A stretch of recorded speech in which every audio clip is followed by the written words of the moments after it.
La obsesión solo gana el talento hasta que el talento se esfuerza. He visto este comentario bastantes veces en el vídeo que hice sobre la obsesión. Hay quien hasta me lo mandó por DM de Instagram. Lo he visto incluso en comentarios de vídeos de TikTok que tratan el tema. El esfuerzo solo vence al talento hasta que el talento se esfuerza. Qué curiosa forma de desprestigiar el esfuerzo, afirmando que solo cuando el talento se esfuerza es capaz de superarlo. También es curioso que los que afirman esto suelen cumplir siempre dos tipos de perfiles. Para empezar, en la mayoría de los casos parecen estar honestamente convencidos de que forman parte de este selecto grupo que sí tiene talento y se limpia el culo con tu esfuerzo. Algo que siempre acaban demostrando, ya que su arrogancia les permite afirmar cosas tan rotundamente estúpidas como esta. Es normal que no entiendas lo que es tener talento. Te doy un ejemplo que yo hacía en la secundaria. Mientras otros estudian 8 meses, yo estudio 2 meses y pasé de año. ¿Te das cuenta?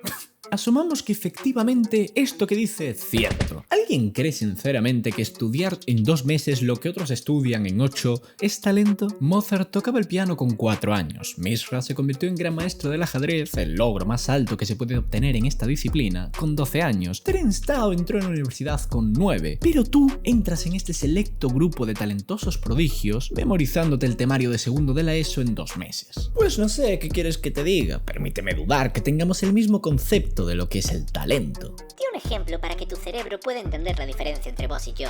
Es argentino, entiendo, ¿no? Di un ejemplo para que tu cerebro pueda entender la diferencia entre vos y yo. Vos te adaptás a la situación, yo la supero sin esfuerzo. Porque si me esfuerzo, se termina la diversión, boludito. ¿Ya entendiste? Hasta que la obsesión entra con la disciplina. ¿Te das cuenta la diferencia? Mientras te esforzás, yo solo miro, espero a que llegues a mi nivel y cuando lo conseguís te vuelvo a hundir, sin necesidad de dar todo mi potencial. Cuando mi talento no es suficiente, el hecho de la disciplina avanza, porque nunca dejaría que un sin talento me gane. Definitivamente da igual la disciplina o la obsesión que tengas, ni tú ni nadie estará nunca a la altura de esta genialidad. Pero a ver, es hasta cierto punto normal que piensen así, ya que son críos. Cuando somos críos tenemos permitido el hecho de decir estupideces, y si eres lo suficientemente arrogante y tienes el suficiente complejo de protagonista, puedes llegar hasta a creértelas por irreales o absurdas que éstas sean. Lo cierto es que en la mayoría de los casos la gente a la que te enfrentarás en la vida, por lo general tienen más o menos las mismas capacidades intelectuales que tú. Además, teniendo en cuenta que hay miles de ámbitos y contextos en que la inteligencia o la condición física no lo es todo, sino que también premia la suerte, las habilidades sociales o cosas tan diversas como la velocidad de reacción o la estética, puedo afirmar sin temor a equivocarme que en la inmensa mayoría de los casos tu éxito o fracaso dependerá más de tu esfuerzo y de lo que estés dispuesto a hacer para conseguir tu objetivo que de tu supuesto talento. Si tenemos en cuenta casos como, no sé, el culturismo, pues sí, evidentemente si naciste con un músculo más largo o corto de lo que deberías, según el juez que decida juzgar lo que es estético, todo hay que decirlo, pues no puedes cambiarlo por muchos esfuerzos que hagas. Sin embargo, en la mayoría de las competencias que tendrás en tu día a día, las capacidades valoradas abarcan mucho más que una simple lotería genética. Pero no solo hablamos de competiciones, ¿no? O sea,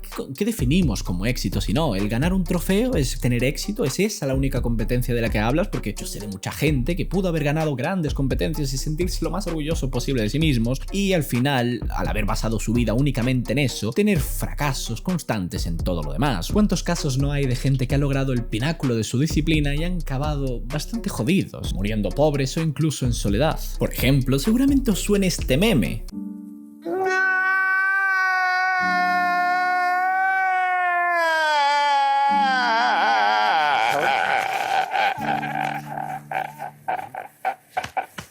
Lo que ya es más difícil que sepáis es que ese hombre, que en ese momento era un vagabundo drogadicto, en sus tiempos fue el campeón mundial de peso ligero en boxeo. Su nombre es Rocky Lockridge, y a pesar de haber sido un campeón mundial en boxeo, más de 99 millones de personas solo lo recordarán por su llanto, que por cierto se debe a que su hijo le está diciendo que a pesar de sus errores, de su drogadicción y su alcoholismo, le sigue queriendo.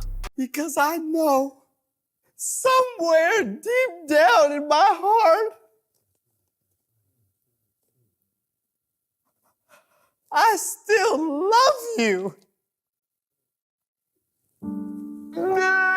Pero continuemos, porque ahora llega el segundo tipo de perfil, los que consideran que no forman parte de los premiados genéticamente. Suelen compartir una mentalidad derrotista de que, dado el hecho de que unos pocos afortunados recibieron esas bendiciones divinas al nacer, les es imposible competir con ellos o siquiera estar a su altura. Eso le da carta blanca para justificar toda su mediocridad. No me voy a esforzar por destacar entre el 90% de la gente normal porque nunca seré de ese 10% de bendecidos. No voy a esforzarme siquiera en mejorarme a mí mismo porque toda lucha es un sinsentido talento ante el genio de unos pocos. Un pensamiento absurdo nacido de la envidia y un complejo de inferioridad patético. El talento con mínimo esfuerzo supera cualquier disciplina de alguien sin talento. Lo siento, pero es así. La disciplina es importante, pero si no soy Einstein, no soy Einstein, aunque me levante a las 5. Por el amor de Dios, ¿se puede tener una mentalidad más mediocre e inútil? No soy psicólogo, ni mucho menos, pero dudo que hundirte en complejos inmutables sea la mejor forma de lidiar con ellos. Honestamente prefiero el primer perfil, porque al menos tiene confianza en sí mismo, puede que sea infundada o falsa, pero seguramente le sirva más que estar relamiéndose las heridas en una esquina por miedo a enfrentarse a un talento que lo más probable es que nunca veas en tu vida. Porque ¿queréis ver lo que es el verdadero talento? Terence Tao resolvía problemas matemáticos básicos con 2 años y a los 9 entró en la universidad. Mozart componía piezas de piano a los 5 y compuso su primera ópera a los 11. Yehudi Menuhin. A los 7 años ya tocaba el violín con una maestría impresionante y debutó en la Orquesta Sinfónica de San Francisco. Samuel Rashevsky. A los 4 años ya jugaba contra adultos y a los 8 realizaba exhibiciones de partidas simultáneas contra múltiples oponentes que ya eran ajedrecistas profesionales. Akiane Kramarik. Empezó a pintar realismo a los 4 años sin ningún tipo de entrenamiento formal. Tiger Woods jugaba al golf profesional a los 3 años. Tamai Bakshi, desarrollador de inteligencia artificial que empezó a programar a los 5 años y trabaja en IBM desde los 13. William James Sidis, niño prodigio que con un coeficiente intelectual estimado entre 250 y 300 ingresó en Harvard a los 11 años. Como podéis ver, ninguno de estos ni juntos hacen siquiera sombra a la luz que desprende ese prodigio que puede aprenderse en 2 meses lo que otros estudian en 8. Tanta gente frustrada y autocompadecientes diciendo que no merece la pena esforzarse porque el juego está amañado para que solo el talento gane, como si este fuese común, como si la gente con la que compitiese pudiese siquiera acercarse a uno solo de los ejemplos anteriores, siempre diciéndolo con una superioridad intelectual de plástico que no se cree en nadie. Estoy convencido de que ellos son los únicos que se creen a sí mismos, quienes piensan que ellos se han dado cuenta de algo que nadie más ha visto y te vienen a mostrar la verdad revelada, a ti pobre imbécil que aún no has visto la luz. ¿Y cuál es esa verdad? Que no debes esforzarte porque total, no vale de nada. Al final, el que es talentoso siempre gana y tú te comerás una mierda porque la ruleta genética estuvo en tu contra, porque así lo decidió Dios, el sistema, la sociedad o el enemigo imaginario con el que quieran pelear esta vez. En definitiva, gentuza que parece más preocupada en minarte la moral a ti que en admitir que sus fracasos o limitaciones en la mayoría de los casos son culpa de su propio pasotismo y no de que otros lo tengan más fácil. Gente cegada por su propio ego, atrapada por la envidia, la muestra en vida de un fracasado. Eres patético.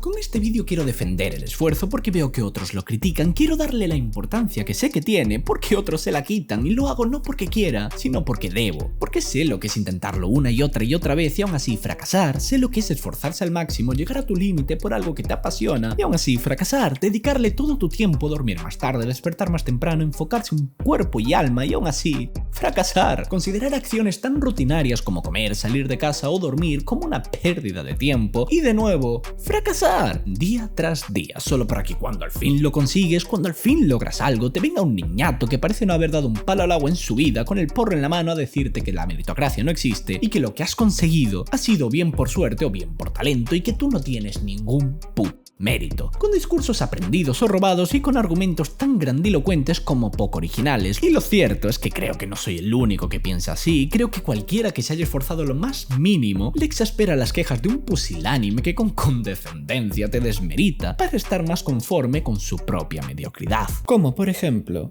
La meritocracia no existe, no el que más se esfuerza mejor le salen las cosas y que paradójicamente abrazar el fracaso te convierte en una triunfadora, aunque sea una triunfadora en fracasar. La justificación perfecta para nunca intentarlo. ¿Crees que el talento no tiene limitaciones? ¿Crees que solo por nacer con un verdadero talento tienes el éxito asegurado? ¿No necesitas ni esforzarte en lo más mínimo? Pues ok, analicemos los ejemplos que puse antes y algunos otros de talentos reales y veamos cómo acabaron. Vincent Van Gogh produjo más de 2100 obras en 10 años y murió pobre con depresión vendiendo un único cuadro y psicosis, y sin un cacho de su propia oreja la cual se cortó él mismo. Yehudi Menuhin, el prodigio del violín que a los 7 años tocaba en la Orquesta de San Francisco, sufrió problemas físicos por la presión y excesiva carga de trabajo desde niño. Thomas Catterton, poeta británico prodigioso que escribió poesía compleja desde los 11 años, fue rechazado por la crítica y vivió en la pobreza y se suicidó a los 17. Paul Morphy, famoso ajedrecista desde su más tierna infancia, acabó con esquizofrenia paranoide. Se dice que debido al estrés de jugar varias partidas simultáneas de alto nivel y con los ojos cerrados. Y por supuesto que de la misma forma que hay ejemplos de fracasos del del talento también los hay de su éxito. Todos los demás que nombré antes tuvieron una vida relativamente normal con altos y bajos y no necesariamente de éxitos constantes, compitiendo a la par e incluso perdiendo contra gente que sin tener un talento especial acabaron llegando a su nivel o más lejos con trabajo duro y esfuerzo. La clásica historia de la carrera entre el conejo y la tortuga. También tengamos en cuenta que en muchos aspectos que incluyen a terceros, que son a nivel social, depende más del gusto del espectador que de tu talento propio. Puede que una persona menos talentosa que tú sepa conectar mejor con la audiencia. Otra característica del talento es que no existe un talento sin límites. Todo talento lo es hasta cierto punto y para superar ese límite el talento tendría que esforzarse, al igual que el resto. La diferencia es que no está acostumbrado a ello. El que siempre ha confiado en sus habilidades innatas se vuelve incapaz de competir o mejorar cuando el momento lo requiere. Se ofusca en recurrir a lo que siempre le funcionó y no es capaz de ver más allá. Y es por ello que creo que la obsesión, en la inmensa mayoría de los casos, ganará al talento, porque como dije en aquel vídeo, no es lo mismo que algo se te dé bien, a que estés dispuesto a darlo todo para que algo se te dé bien. El verdadero talento se hace notar, no se puede esconder ni negar, no puedes verlo y fingir que no está ahí, destaca por su propio brillo. La verdad es que es tan inalcanzable como escaso. Y sí, en la mayoría de los casos se nace con él. A estos talentos innatos hasta les han puesto nombres como autismo de Asperger, memoria fotográfica o síndrome de Savant. Estas excepciones genéticas existen, es algo incuestionable e inalcanzable, pero no son una excusa para tu mediocridad, ya que son absurdamente escasas. No creo que nunca en tu vida hayas conocido siquiera a alguien con Savant, por ejemplo. Cabe aclarar también que en la mayoría de estas condiciones, sobre todo a lo que el Savant o al Asperger se refiere, este talento viene de la mano de otras limitaciones, sobre todo sociales, las cuales les dificultan bastante la vida. Entre ellos, pudiendo tener alguno de estos síntomas como ansiedad social, sensibilidad a los estímulos, pánico a los ruidos estridentes, agorafobia, dificultad para expresar o entender emociones, pensamiento rígido, hiperenfoque en un único tema, tics, problemas de coordinación motriz, dificultad para la autonomía en la mayoría de los casos y demás. Mirad, esto va más allá del esfuerzo mental o físico, esto va de límites. El talento de por sí tiene límites. Por ejemplo, este que estáis viendo en pantalla es Kasparov, el campeón mundial de ajedrez en ese momento, en 1997. El talento, el niño prodigio, había derrotado a todos cuantos se le habían enfrentado, hasta que llegó el equipo de IBM con una inteligencia artificial rudimentaria, la cual se llamaba Deep Blue, y que había sido creada para demostrar que el ordenador podía vencer al humano, que el esfuerzo de IBM podía vencer al talento de Kasparov. La primera vez ganó Kasparov, un triunfo aplastante del talento, lo que cabría esperar, vaya, el esfuerzo siempre pierde, pero a diferencia del talento, el esfuerzo siguió esforzándose y años después volvió a retarlo, con una inteligencia más desarrollada, con un Deep Blue mejorado, el cual esta vez sí que consiguió ganar a Kasparov, y no precisamente porque fuera abrumadoramente mejor, sino porque Kasparov cometió un error. En la 19ª jugada cometió un error y se rindió. Y sí, el equipo de IBM nunca habría podido hacer frente al talento de Kasparov por sí mismos. Tuvieron que esforzarse en grupo, formar una inteligencia más inteligente que ellos